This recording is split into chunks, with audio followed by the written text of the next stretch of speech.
Letterman. Tonight, Alba Ballard and her costume parrots, and actress Renee Taylor. Also, small town news and another installment of Ask Mr. Melman. And now, a man who was rocketed to Earth as an infant, David Letterman.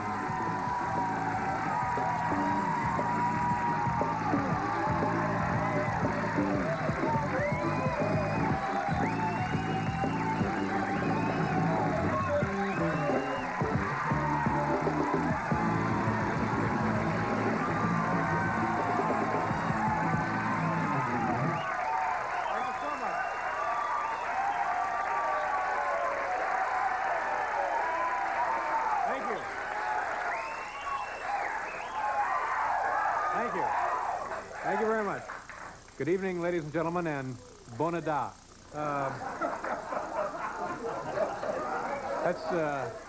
You don't know what that means, do you? That's what Tom Jones says whenever he comes out. He says bonada. What does that mean exactly? I have no idea. That's right. It means I have no idea. It's Welsh for something, isn't it?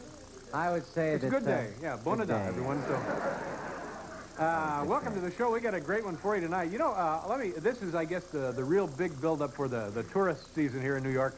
Let me point out something of interest. What appears to be a mural of postal workers down at the 8th Avenue Post Office, that's no mural. That's just your postal employees in action.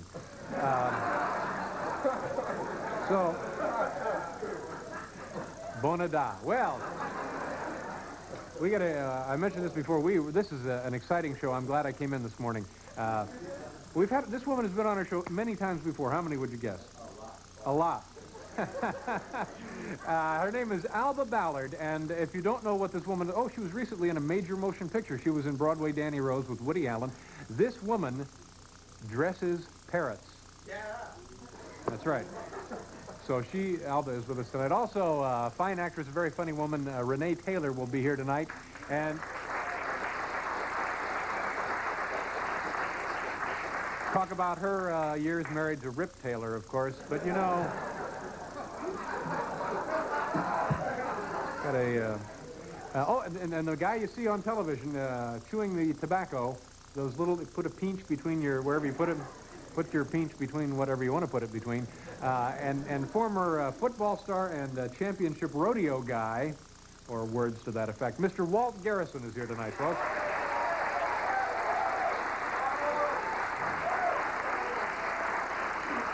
Anything else?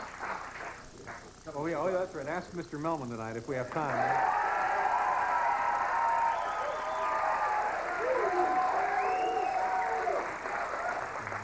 Ladies and gentlemen, say hello to our good friend. Let's do it together. Bonada, Paul Schaefer. Thank you. Boy, that is so wonderful of you. Well, David, bonada, that's what I have to say to you. I've decided, I've been doing a lot of thinking about this. I'm going to change my name for show business reasons. Yeah? Paul Schaefer is wonderful and everything, but it doesn't have, you know, that certain something that a performer needs to stay in the public eye and to catch in the public's imagination. Now, what would it be? What are you looking at? I've got a name picked out. I think I'm going to go with it. Simon Le Bon. What do you think? What do you think? Simon Le Bon? Simon Le Bon. I realize that somebody's already using it. The guy from Duran Duran, lead singer. But I don't think it's really his real name either. I think I might as well use it too. Well, go ahead and use it. So Simon Le Bon is from here on in, yeah. Now, I have to ask you a question about something. Remember 2 weeks ago before we went away on vacation? Yes. Then it was brought to my attention that something took place up on the 14th floor in the office involving certain female members of our staff and the Xerox machine. I have an idea about what you're talking about, yes. Now, as you understand it, what happened? My understanding, to the best of my recollection, at that particular point in time, Gerard Mulligan, our good friend and one of our segment producers, yes, was getting married, and I think some of the gals in the office wanted to give him a little bit something special. And, well, I guess they made Xerox copies of certain parts of their bodies. and presented it. Did some duplicating up there. Yeah, a little duplicating. Now, have you seen the evidence? I have, actually. I got a wind of it and zeroed right in on it. And, and I did, yeah. Anything ring a bell up there? Well, it's interesting to try to match up the different, body. But as you were saying earlier in the show, I think it's beneficial as well because it's sort of what did you say? I don't know. Let's don't talk. Preventive. No. It's preventive radiation therapy. No. Bonadai, you betcha. Oh my goodness, we have small town news for you tonight, ladies and gentlemen. Let's get right to it. These are interesting items in interesting publications from all over the United States. This first one comes to us from the, now this is an interesting name for a town. It's the GGLENOOD Springs Post. Oh, Glenwood Springs. I'm sorry, my mistake. And the caption here under the photograph, if you can see it, says, there it is, Rifle Students Capture Writing Awards. And they didn't have to write any sissy essays to get them either. Barbara, you weren't involved in any of that, were you?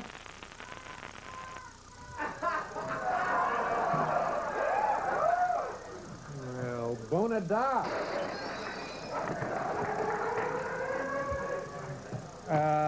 This comes to us from the Bangor. This is getting uglier, isn't it? The Bangor, Maine Daily News. This is from the police beat. There it is right there. Bangor police were called to a neighborhood store at about 2 p.m. Tuesday by an employee who requested the officer to test some milk to see if it was sour. The officer told the employee that he couldn't do that, and according to the report, she understood completely. I think this story was on Hill Street Blues last week, wasn't it? This is from the Times Independent in Moab, Utah. And we see here, yard sale. For sale, 30-06 rifle with scope. Very good condition. Also a pair of Bell-tone hearing aids. Obviously, this guy was using... Barbara, I am stunned. Yeah, back there whimpering. This was actually sent in to us from a viewer. I believe Steve Bomar is his name, from a newspaper in Chico, California. Oh, my God. And the caption here under the photograph, engineers complete 6-year project.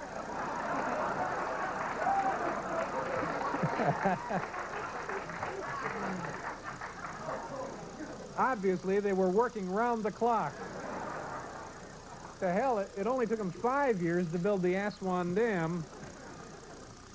Oh, this is interesting. This is a Valentine advertisement here by the heart there. Valentine Special. Normal baby parakeets. Of course, if you want to save a few dollars, they have some others in the back that are, bargains. So, and all right, we have one other item. Do we have time for this? We doing all right? This is from the Daily Herald, Columbia, Tennessee. Woman finds refrigerator door dented. Pat York told sheriff's deputies Thursday she was away from her home from 7:30 a.m. until 5. Upon her return, she found a dent in her refrigerator door, which had not been there before.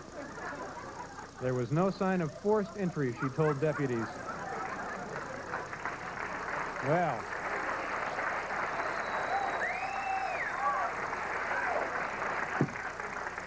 sounds like a job for the A-team, doesn't it?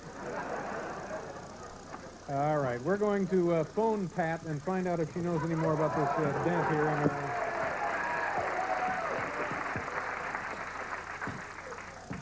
All right, Columbia, Tennessee. Ever been to Columbia, Tennessee, Paul? No, sir, I haven't, but I hear that it swings down there.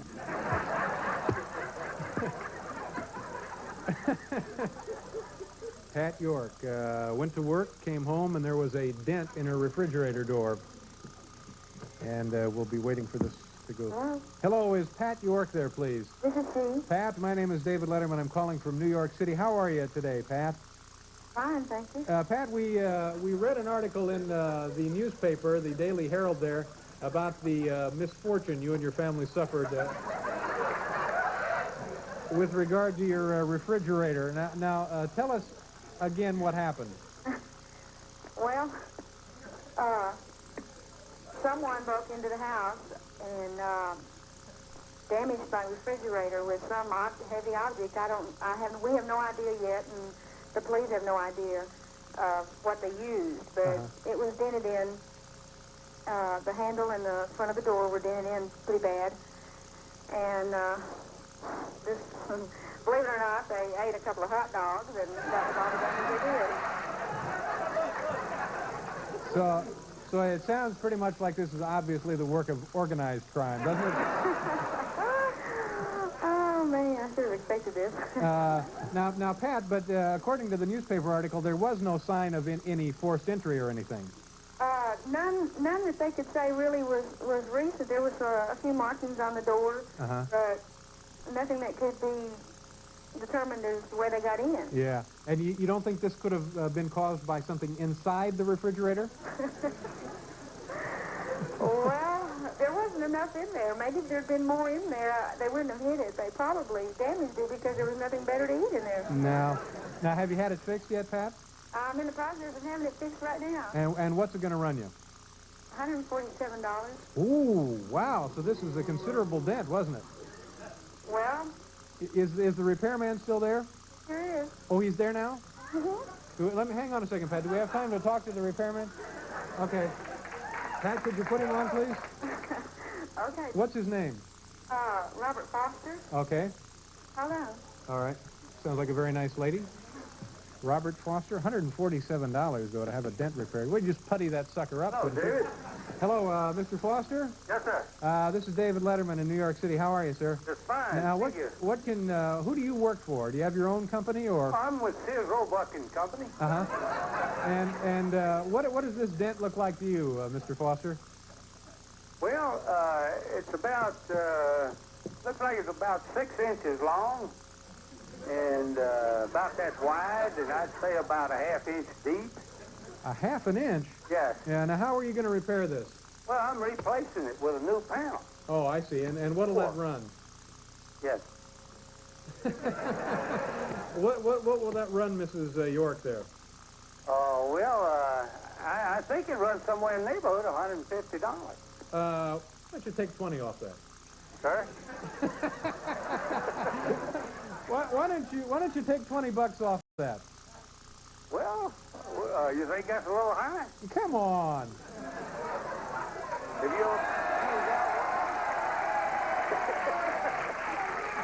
If you know anything about refrigeration? No.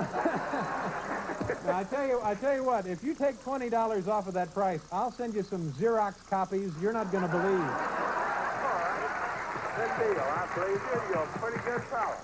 I watch you all the time. All right. I enjoy your show. Well, it was nice talking to you, and think about giving her a deal hat for us. Okay, I sure will. Okay, nice talking with you, sir. Hey, so you, David. Thank you very much. Bye-bye. Bye. All right, $147. We'll be back with Alba Ballard and her costume parents.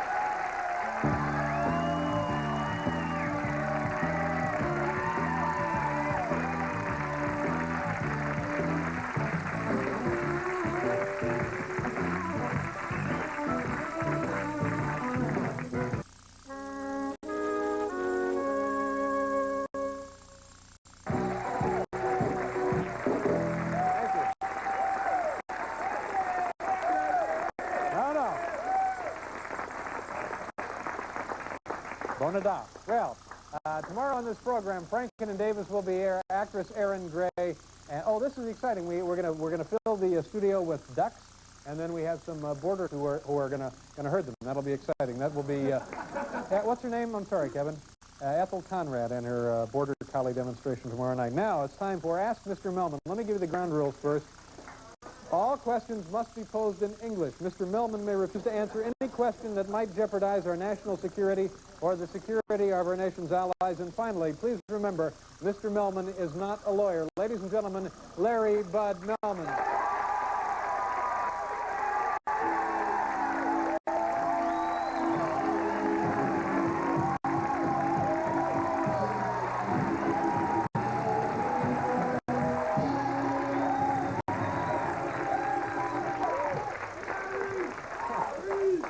Good evening, I'm Larry Bud Melman.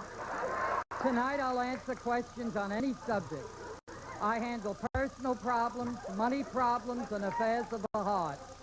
I'll respond to questions on science, math, sports, and the world of entertainment. So go ahead, ask Mr. Melman. But remember, I am not a lawyer. All right. Mr. Melman is not a lawyer. Who has the first question for Mr. Melman tonight? Yes, sir. What is Scott Spencer. Scott, where are you from? East Haven, Connecticut. What do you do for a living? I'm an injection machine operator. All right, good for you, sir. Go ahead and ask your question of Mr. Melman, if you will. I would like to know what is the best way to invest a large amount of money?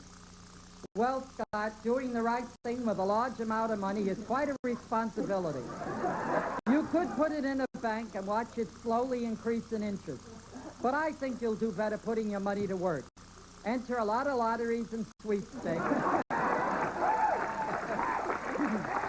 Bet on a lot of horses and get your cash into as many chain letters and pyramid schemes as you can. You're bound to see a good return on some of them.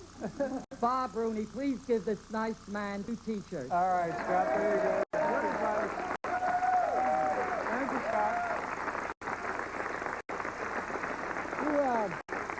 Who has question number 2 for Mr. Melman? Where was question number 2? Hi, what's your name? Janine Alvino. Janine, nice to see you. Where are you from? Brooklyn. And what do you do for a living? I'm a dental assistant. All right, and your question is what tonight?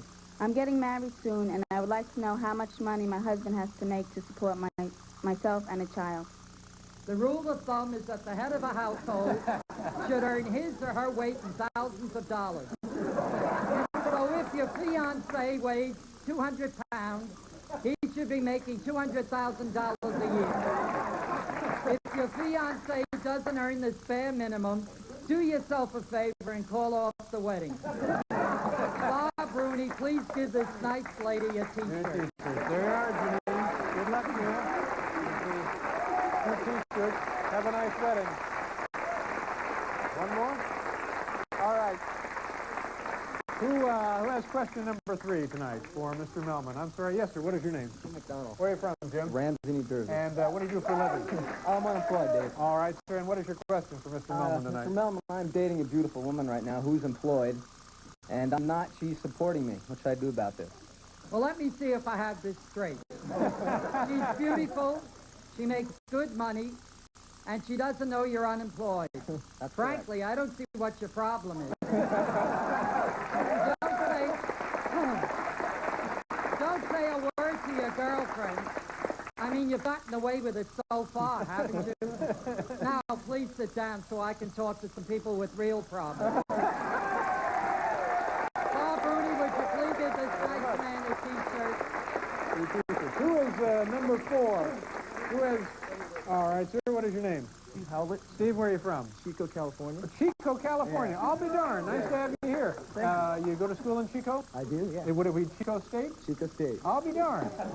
From the dance of the same name, is it? Yes. And then what? Other random Chico State jokes. All right. What is your question, sir? We came out here in a Ford station wagon and drove about 3,000 miles to see a show. We spent a lot of money, and we'd like to know the safest and cheapest way to get back to California. All right. Cheapest? Safest? I wonder if the early pioneers would ever have discovered the Golden State if they were concerned about the cheapest, easiest route. Be an American for once in your life and play the part.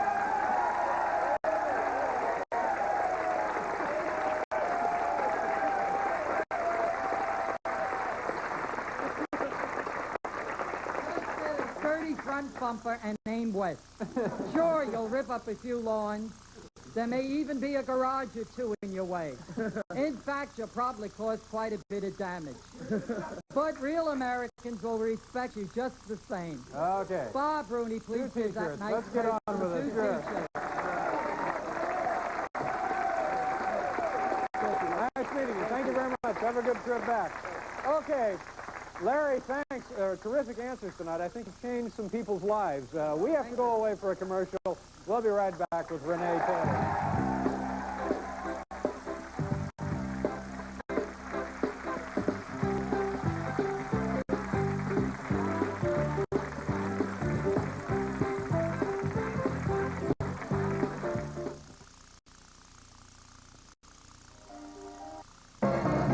next 30 seconds, Burger King will conduct a